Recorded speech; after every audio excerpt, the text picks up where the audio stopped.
bonjour à tous. Alors, je vais expliquer un peu ce que je ressens de la France et je vais proposer une ligne de conduite pour qu'on puisse se projeter ensemble de manière bienveillante parce que je crois là où les médias arrivent à creuser le fossé entre nous, en réalité, c'est lié à un défaut d'identité française. Nous sommes perdus en termes d'identité française. Voilà. Et là, vous me regardez, hein, et vous vous dites, mince, elle n'est pas habillée comme une Française. Et pour autant, je me sens française, et pour autant, je parle français, et pour autant, je suis née sur le sol français, et j'ai toujours respecté et aimé ce pays, et je ne souhaite pas que ce pays, m'empêche d'avoir des croyances liées à une pratique religieuse parce que la France a un défaut dans sa pratique, moi je trouve, du pouvoir, qu'elle empêche et interdit ou proscrit ou rend tabou le fait religieux dans notre pays.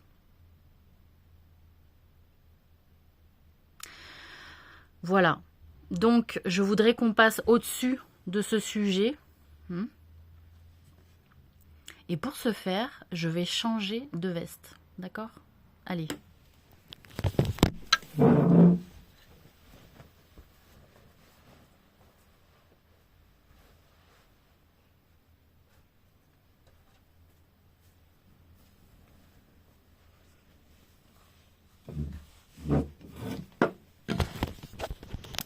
Voilà. Et donc là, me voilà pirate enturbanée. Donc, ce que je souhaite révéler par cet exercice et par cet exemple, c'est que notre vêtement donne énormément d'informations et d'indications sur qui on est. Voilà. Et le fait est que j'aime le monde arabe, j'aime la religion liée au peuple arabe, j'aime les vêtements liés à cette religion et j'aime les principes et la croyance et le dogme liés notamment à ce peuple, mais liés à ce peuple, mais pas qu'à ce peuple. En réalité, il y a beaucoup d'autres communautés raciales qui sont musulmanes aussi, il n'y a pas que les Arabes. Et ils ont différentes aussi manières de se vêtir. Donc là où moi je souhaite proposer un projet pour la France, pour qu'on se libère des conventions sociales liées aux vêtements et liées à cet enfermement de projection dans lequel nous nous jetons à corps et âme au fait de se juger les uns les autres parce qu'on est habillé d'une telle ou telle manière et donc on serait relié à tel ou tel groupe, à telle ou telle secte, à telle ou telle communauté et qu'on aurait tel point de vue et pas un autre parce qu'on porte ce vêtement, etc. Les choses, elles sont quand même bien plus complexes et plus nuancées que ça. Et heureusement que chaque individu est un monde. Chaque individu est un monde. Voilà, un monde de pensée, un monde de croyances, un monde de limites, un monde d'ouverture, un monde de projection, un monde de son passé, un monde de son futur, un monde de sa destinée. Voilà. Donc, on va encore s'amuser et je vais changer de veste.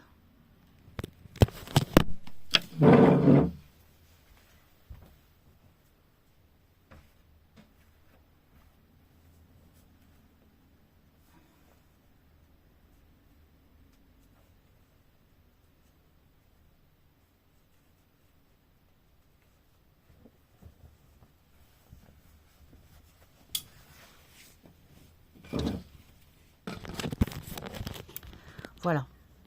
Donc je termine sur le rouge parce que ça a été un gros travail que de porter dans ce monde la couleur rouge. Il faut le savoir pour ceux qui sont des anciennes générations. Donc, pour en revenir à mon sujet, Je souhaite qu'on se projette sur une identité commune, peu importe de là où on vient, peu importe de la communauté à laquelle on appartient, peu importe à la race auquel on appartient. Je souhaite vraiment qu'on se définisse par des valeurs en commun et non des projections traditionnelles familiales.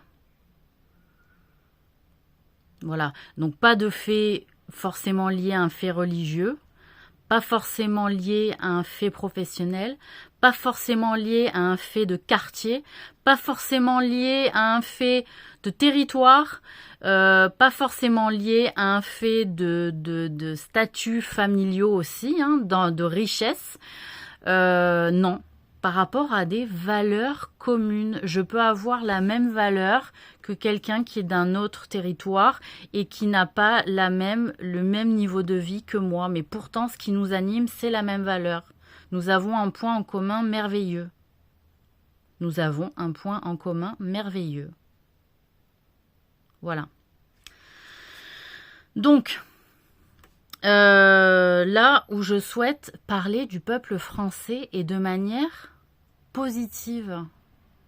Hein, je m'énerve beaucoup des fois parce que je trouve qu'on parle de choses qui ne devraient pas exister. Hein, comme quand il y a des Anglais qui viennent sur les plateaux télé qui disent non mais nous on a réglé le problème il y a longtemps.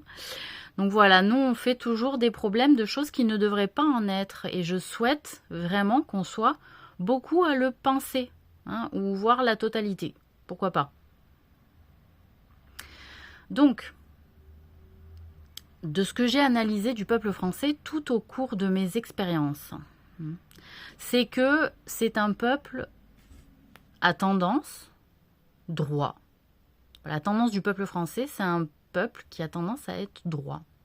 Alors, moins droit avec le temps du fait de lobbying, du fait de corruption, du fait de confort, du fait de facilitation, hein, à gagner des niveaux de vie vraiment luxueux aussi. Hein, on se fait avoir par l'appât du gain, nous, Français. Mais notre nature est droite. Et ça, je l'ai analysé depuis longtemps. Nous sommes un peuple qui avait tendance à être solidaire, d'où effectivement la valeur qui est mise dans notre Déclaration des droits de l'homme 1789, la solidarité doublée de la fraternité. Bon, moi j'aurais voulu qu'on mette endurance, parce que vraiment, il en fallait. Et droiture aussi, parce que la valeur de la droiture, elle est essentielle. Plus que l'égalité, qui est une illusion. Hein, dans l'égalité, si on est...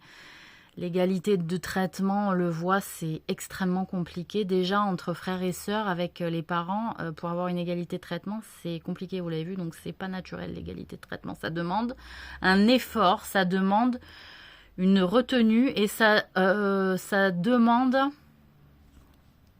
Oui, merci la mouche. Ça demande aussi un effort, voilà, je ne sais pas quoi dire de mieux. Ça demande un vrai effort, un vrai calcul, hein, un vrai travail de repérage, un vrai travail de contrainte aussi, hein, à vraiment savoir travailler l'équitabilité, hein, dans ses rapports sociaux, dans ses rapports professionnels. Voilà, ça c'est important. Donc, la droiture. Les Français sont des gens, hein, est un peuple gentil. Voilà. C'est un peuple qui s'est voulu être relativement gentil et accueillant avec beaucoup de monde. Voilà. C'est un fait. On n'a pas toujours été reçu ailleurs comme on a été reçu en France. Voilà, il faut le savoir. Moi, je l'avais constaté aussi ailleurs. Voilà. Ensuite, c'est un peuple qui est débrouillard. Les Français. Voilà, ils sont débrouillards, ils sont des merdards. C'est des gens qui savent s'adapter à la situation et en tirer profit. Hein, c'est ça, être débrouillard. C'est un peuple, alors oui, qui se veut râleur, mais en réalité, pourquoi il râle lorsqu'il y a un sentiment de traitement inéquitable, hein, d'inégalité, voilà. Donc ils râlent, ils le font savoir, et c'est plutôt une bonne chose, c'est plutôt positif. Voilà, c'est un signe de bonne santé mentale. Hein.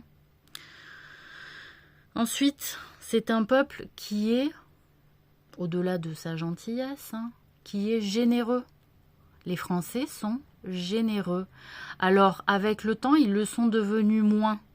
Parce qu'il y a beaucoup de monde qui ont donné pendant longtemps. Et quand les autres, à un moment donné, devaient rendre l'appareil à ceux qui avaient donné, ils ne donnaient pas.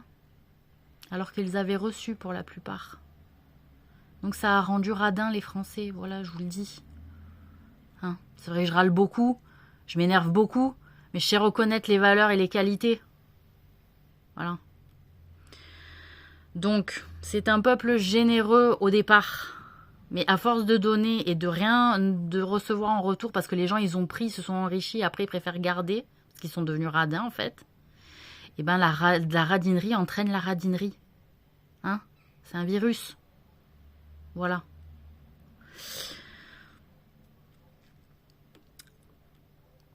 Le peuple français est un peuple intelligent. Hein, quand on est débrouillard, on est intelligent, mais c'est aussi des gens qui ont une bonne intuition, ont une belle sensibilité, hein, ont une bonne capacité à reconnaître la vérité, le mensonge. C'est un peuple qui a une bonne capacité à entreprendre, à créer, à participer, à s'entraider aussi, hein, et à relayer. Hein, ça, on l'a vu. Il y a un bon travail de relais, hein, chez les Français. Ensuite, ils sont, voilà, comme je le disais, normalement soucieux de la vérité. Alors, pas ceux qui sont payés dans les 3/4 de nos médias, malheureusement, ou ceux qui étaient soucieux de la vérité se sont fait évincer des plateaux télé. Hein, donc, à force de ne pas pouvoir bosser, les gens, ils prennent le truc pour bouffer, en espérant qu'il y ait des petits investissements qui soient faits dans de vraies causes, hein, véridiques, voilà. Mais normalement, hein, les gens sont assez soucieux de la vérité, mais aussi quand ça les arrange. Voilà. Pas la vérité propre, des fois c'est contre soi, hein. La vérité, des fois, elle est contre nous. Bon, ben, quand on est quelqu'un de la vérité, même si la vérité, elle est contre nous, on accepte. Non, les Français, quand même, je tiens à relever ça, c'est qu'il y a un côté où, bah, si c'est pas dans leur intérêt, la vérité, ils s'en fichent. Voilà. S'ils sont pas concernés par le truc, ils s'en fichent un peu. C'est un gros défaut, ça. Voilà, je tiens à relever. Ensuite, ce sont des fins psychologues. Quand on sait s'adapter, quand on sait être débrouillard, et puis surtout, hein, à l'époque de la Renaissance et même après, les étrangers, hein, les philosophes étrangers allaient se faire vérifier par des esprits français. C'était extrêmement réputé, l'esprit français, à l'époque.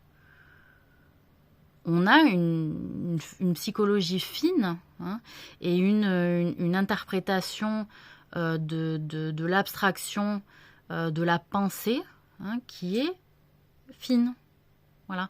Moi, je vous le dis, hein, à l'époque, ils allaient vraiment se faire vérifier. Hein, les grands esprits étrangers allaient se faire vérifier dans les salons français et voir si le salon français allait faire leur renommée.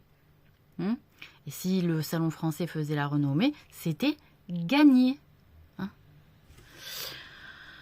Donc, et ce sont aussi, il faut le dire, hein, puisque bon, ils ont quand même survécu à énormément de guerres, les Français, hein, entre les guerres, les premières guerres, hein, de territoire, entre Visigoths, pardon, et je sais plus quel autre peuplade gauloise. Hein.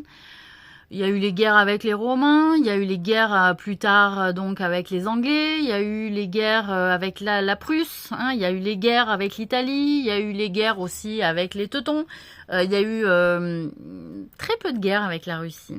Hein. Il n'y a que Napoléon qui s'y est frotté, apparemment. Non, mais enfin bref, de ce que je me souviens hein, de mes cours. Et puis, qu'est-ce qu'il y a? Et il y a aussi... comment on appelle ça? Il y a eu des guerres... bon, il y a eu les 2 guerres mondiales aussi. Puis il y a eu des guerres internes, hein, comme la Révolution française, des batailles, la Commune, etc. On est un peuple qui survit. Voilà. Et on est un peu fatigué, voilà, de survivre. Je tiens à le rappeler au gouvernement et aux gens des cabinets. Hein, voilà. Des cabinets. Voilà, ça me fait rêver ce mot. Vraiment. Il faudrait vraiment changer ce terme parce que ça devient grossier dans mon esprit. Mais bon. Voilà. Donc, voilà. Hein, ce sont de fins tacticiens. Et alors, il n'y a pas besoin d'être chef de l'armée pour être fin tacticien aussi. Hein, il y avait des groupes, hein, notamment dans les garnisons, comme elles étaient organisées pendant la Première et la Seconde Guerre mondiale, où elles étaient dispersées, hein, où il fallait faire preuve d'ingéniosité pour survivre, parce qu'on était livrés. Enfin, les gens étaient livrés aussi à eux-mêmes. Voilà. Et donc, moi, ce que je propose... c'est une ligne, une direction, une trajectoire de sortie de ce marasme dans lequel on vit au travers de ces divisions communautaires intestines, hein, vraiment intestines, et de manière à ce qu'on en sorte par le haut. Mais par le haut, c'est-à-dire par la base. Hein, c'est la base qui fait remonter par le haut les élites. Parce que les élites, elles nous rabaissent et elles nous abaissent. Hein, intellectuellement, elles nous abaissent au niveau du moral, elles nous abaissent dans notre identité, elles nous flouent, elles nous dispersent. Donc moi, ce que je propose comme projection d'identité française, c'est de s'axer sur au moins 4 valeurs. Voilà, 4 valeurs qui, je trouve, a fait force dans notre maintien de notre organisation sociale. Donc, je parle de la première valeur qui, pour moi, est la droiture, hein, parce que pour moi, après, en découlent toutes les autres, la droiture. Et en 2, le respect. En 3, la générosité. Et en 4, la bienveillance. Si nous avons besoin d'une période de repli sur nous, notamment en diminuant le nombre d'immigrés dans notre pays, je suis clairement pour. C'est comme quand on n'est pas bien dans sa peau, hein, qu'on a trop fait la fête et qu'on a vu trop de monde ou qu'on a trop voyagé, qu'on a envie de se retrouver chez soi, dans notre village ou dans notre ville, et qu'on se replie sur soi parce qu'on a besoin de se retrouver. Je pense qu'on a besoin de se retrouver entre nous, nous les Français. Voilà. Mais, pas les... Ça y est, l'histoire est passée. Hein, il y a eu les colonisations. On en a bouffé du chocolat, on en a bouffé du banania, on en a bouffé de l'or, on en a bouffé des bananes. Donc on va pas dire maintenant tous dehors. Il est où le respect? Il est où la bienveillance? Elle est où la bienveillance? Donc on peut pas dire ça.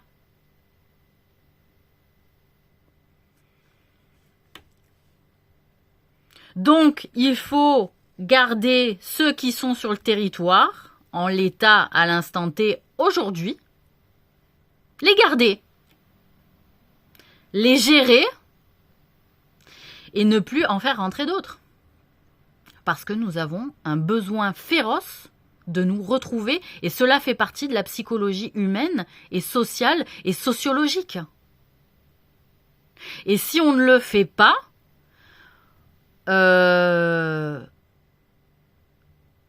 on va se retrouver à un moment donné dans une impasse de dialogue avec nos élus.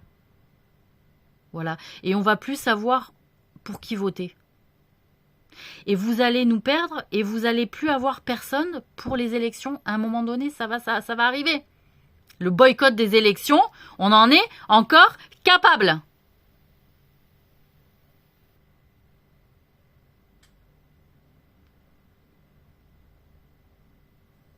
Parce que trop, c'est trop. Je vais dans les urnes, je fais ma responsabilité, je fais mon devoir, etc. Mais pour ceux pour qui on vote ne font pas leur devoir et le retour d'investissement sur ce à quoi ils nous ont promis.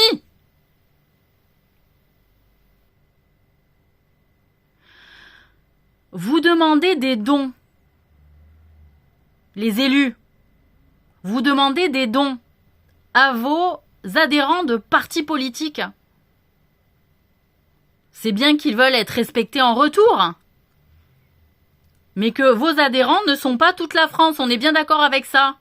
Mais par contre, quand vous voyez le mouvement des Gilets jaunes, vous voyez bien que la France, elle réussit à s'unir malgré les différences, malgré les divergences, malgré les différentes communautés. Vous voyez bien qu'elles arrivent à se réunir et à se renforcer.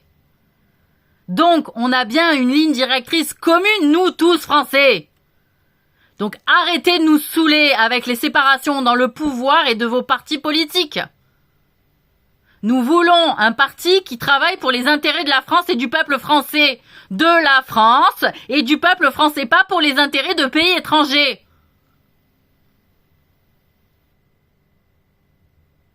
Parce que cela nous nuit, de une. Cela nous nuit, voilà. Et cela ne nous permet pas de nous projeter sereinement par rapport à un budget, excusez-moi, qui est en déficit constant. Donc, prendre de l'argent de l'étranger pour ci, pour là, c'est pas des pansements. C'est des bouts de papier toilette qu'on colle sur le visage quand on s'est rasé, voyez, ça n'a rien à voir.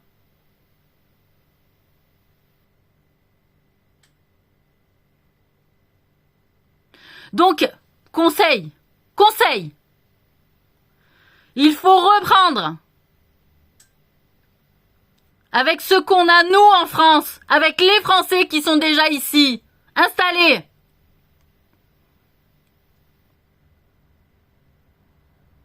Voir ce qui doit être fait avec les étrangers qui sont là ou pas. Mais enfin, s'ils travaillent, c'est que ça fait déjà quelques années qu'ils sont là. On va pas non plus cracher dans la soupe de bras. S'ils ont envie de rester, s'ils ont pas envie de partir. Moi, j'ai envie de leur dire bienvenue à ceux qui sont déjà là. Par contre, ceux qui sont pas là ou ceux qui sont toujours dans une situation irrégulière et que malgré tout, ils sont obligés de faire de la petite délinquance, etc. Voilà. Il faut faire un espèce de tri. On les renvoie chez eux. Il y en a des tas qui trouvent que la France, c'est plus du tout l'Eldorado et qui veulent rentrer chez eux. Voilà. Moi, j'ai vu des vidéos où il y a des immigrés qui disent voilà, je veux rentrer chez moi, quoi. Hein, parce qu'ils ont cru que c'était n'importe quoi. Moi, je vous le dis, les gens, s'ils pouvaient vivre correctement et s'enrichir correctement chez eux, ils viendraient pas chez nous. Voilà, donc si on pouvait arrêter de foutre la merde à l'extérieur, ça irait mieux.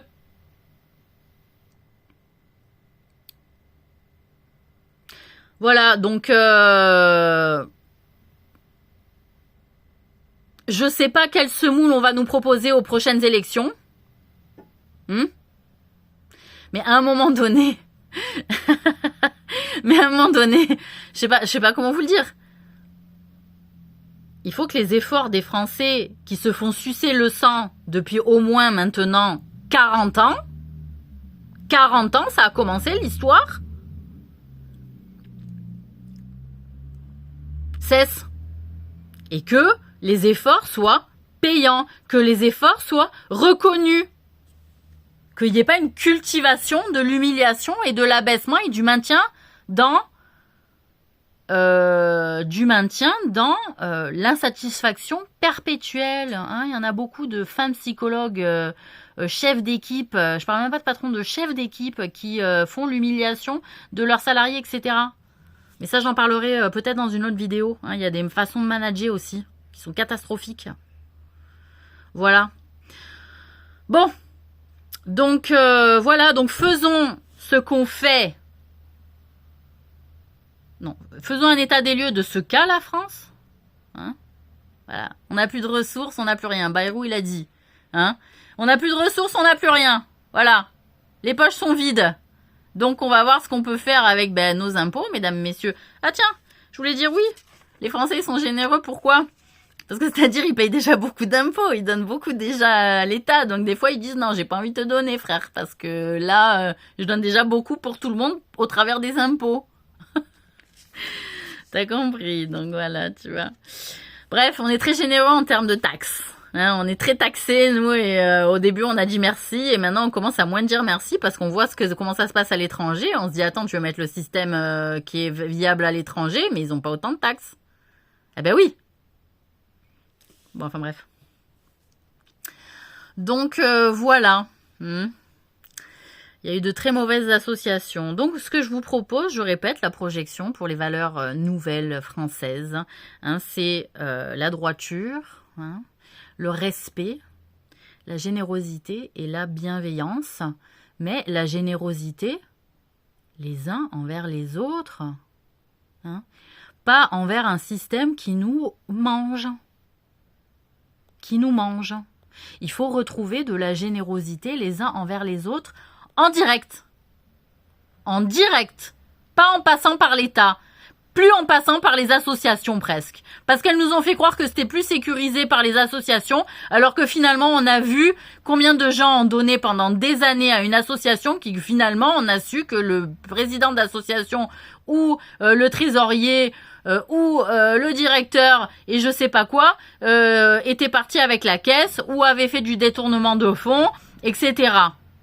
Donc les gens, on leur a expliqué au départ, moi je m'en souviens, on s'aidait les uns les autres en fait directement au départ, et puis après on nous a expliqué, oui, il faut donner aux associations, c'est plus sécurisé parce qu'au moins les gens ils peuvent, c'est un vrai don, voilà, il n'y a pas besoin, il n'y a pas de responsabilité où il faut rendre, etc. On donne aux associations, mais en fait les gens des associations ils ont bouffé de l'argent, ils ont détourné de l'argent, finalement les gens ils donnent plus. C'est-à-dire non, je donne plus aux associations parce qu'on sait pas les associations qui si c'est sérieux ou pas. Je donne plus aux gens parce que les gens finalement ils rentrent pas en retour ou ils nous calculent plus ou ils se cassent avec le pognon, ils ne donnent plus de nouvelles, ils existent même plus. Parce que des fois t'as des gens ils veulent juste donner et avoir un retour sur investissement, mais c'est-à-dire social. C'est-à-dire appelle-moi, prends des nouvelles, viens on va boire un café, etc. Non même pas. La personne elle prend le pognon, elle se casse, elle donne plus de nouvelles, tu vois. Donc ça aussi les gens ils ont dit ouais c'est bon ça suffit en fait. On a marre de se prendre de se faire couillonner. Non mais j'explique la vie en fait. Voilà, parce que les gens ils sont fatigués de se faire couillonner en fait. Voilà, tu te fais couillonner par le collègue soi-disant, tu te fais couillonner par l'association qui soi-disant devrait être sérieuse, tu te fais couillonner par les taxes, les impôts, la TVA, tu te fais couillonner par ton entreprise, tu te fais couillonner par tes salariés, tu te fais couillonner par je sais pas moi, par le gouvernement, tu te fais couillonner par ton toubib parce que y en a pas, hein. Voilà, il y a pas de toubib. Tu te fais couillonner à l'hôpital parce que en fait t'es allé pour un truc et puis tu repars sans rien et puis finalement t'as pas eu le diagnostic qu'il fallait ou j'en sais rien quoi. Ou alors tu sais pas pourquoi t'as un hôpital mais enfin il faut aller à l'autre bout de la région parce que l'hôpital là-bas en fait ils sont tous là-bas et bref. On en a marre de se faire couillonner, voilà. Donc moi, je me sens très reliée à mon pays et je vois pas le problème de vestimentaire. Voilà. Donc, je